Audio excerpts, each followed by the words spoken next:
When wiring a basement, it's important to understand how to calculate the load for lighting and receptacles to ensure safe and compliant electrical work. Firstly, to determine the circuit load for recessed lights, you can use the lamp's wattage rating. For example, if you have 16 recessed lights, each rated at 75 watts, the calculation is as follows. Multiply the number of lights by the wattage per light, which is 16 times 75 watts, equaling 1200 watts. Then, to convert watts to amps, divide the total wattage by the voltage of the supply. Assuming a 120 volt supply, divide 1200 watts by 120 volts, resulting in 10 amps. Therefore, the total load for the 16 recessed lights is approximately 10 amps. This calculation helps you determine the appropriate size of the circuit breaker needed. Now let's address receptacle volt-ampere requirements. The National Electrical Code, or NEC, mandates a minimum of 180 volt-amperes for each receptacle outlet. This requirement is a minimum standard to ensure adequate power supply for general use. However, it is often advisable to provide more volt-amperes per outlet, especially in areas where heavier loads are expected. 8 outlets per branch circuit might seem sufficient. However, its suitability depends on the anticipated usage. If the outlets are unlikely to be used for large appliances or multiple high-power devices, 8 outlets could be adequate. However, for a basement, it's generally recommended to allocate more volt-amperes per outlet due to the potential use of power tools, computers, and other devices with substantial power demands.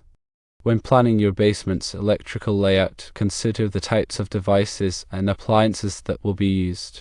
If you anticipate using power tools such as saws, drills, or compressors, each of these can draw significant current.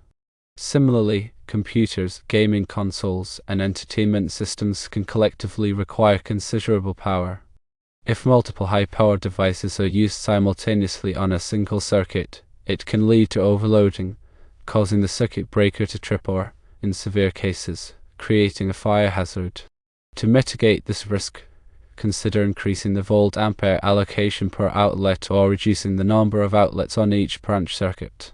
For example, instead of 8 outlets on a 15 amp circuit, you might reduce it to 6 or even 4, depending on the expected load. This ensures that each outlet has sufficient capacity to handle the connected devices without exceeding the circuit's capacity. Another approach is to install dedicated circuits for specific high-power devices. For instance, if you have a workbench with multiple power tools, consider running a dedicated 20 amp circuit to serve those outlets. This isolates the high power load from the general purpose outlets, preventing overloads and ensuring reliable power supply. When determining the appropriate volt-ampere allocation, consult the appliance's nameplate or the manufacturer's specifications to understand its power requirements. Most appliances list their power consumption in watts or amps, allowing you to calculate the volt-ampere demand. For example, a power tool might draw 10 amps at 120 volts, equating to 1200 volt-amperes. By summing the volt-ampere requirements of all devices likely to be used simultaneously on a circuit, you can determine the total load and ensure it does not exceed the circuit's capacity. In addition to considering the individual device loads, it's also essential to account for the overall load on the electrical panel. The electrical panel's capacity is finite, and overloading it can have severe consequences. Therefore, before adding new circuits or increasing the load on existing circuits, it's crucial to assess the panel's capacity and ensure it can handle the additional demand. If the panel is nearing its capacity, it might be necessary to upgrade the panel to a larger size to accommodate the increased load safely. Furthermore, it's essential to comply with all applicable electrical codes and regulations.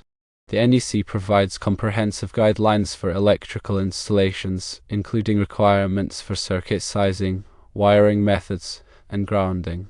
Familiarize yourself with these codes and ensure that your basement wiring complies with all applicable standards. If you are unsure about any aspect of the electrical work, it's always best to consult with a qualified electrician who can provide expert guidance and ensure the work is done safely and correctly. Ignoring electrical codes or cutting corners to save money can have serious consequences, including electrical shocks, fires and property damage. Therefore, prioritize safety and compliance when planning and executing your basement wiring project. In summary, when wiring a basement, carefully calculate the load for lighting and receptacles, considering the wattage of the lights and the volt-ampere requirements of the outlets. Provide adequate capacity for heavy appliance usage, and comply with all applicable electrical codes and regulations.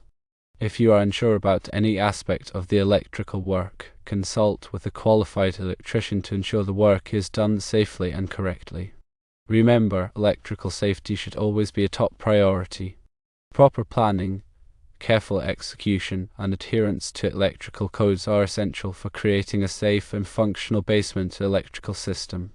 This attention to detail will help you avoid potential hazards and ensure the long-term reliability of your electrical installation. By following these guidelines, you can confidently wire your basement and create a space that meets your needs while prioritizing safety and compliance. The information presented here is intended for educational purposes only and should not be considered a substitute for professional electrical advice. Always consult with a qualified electrician before undertaking any electrical work to ensure compliance with local codes and regulations and to ensure the safety of yourself and others. A qualified electrician can assess your specific situation, provide tailored recommendations, and perform the electrical work safely and correctly. Taking the time to consult with an expert can save you time, money, and potential headaches in the long run. Moreover, it can give you peace of mind knowing that your electrical system is installed properly and meets all safety standards. Therefore, when in doubt, always seek professional help. Your safety and the safety of your property are worth the investment.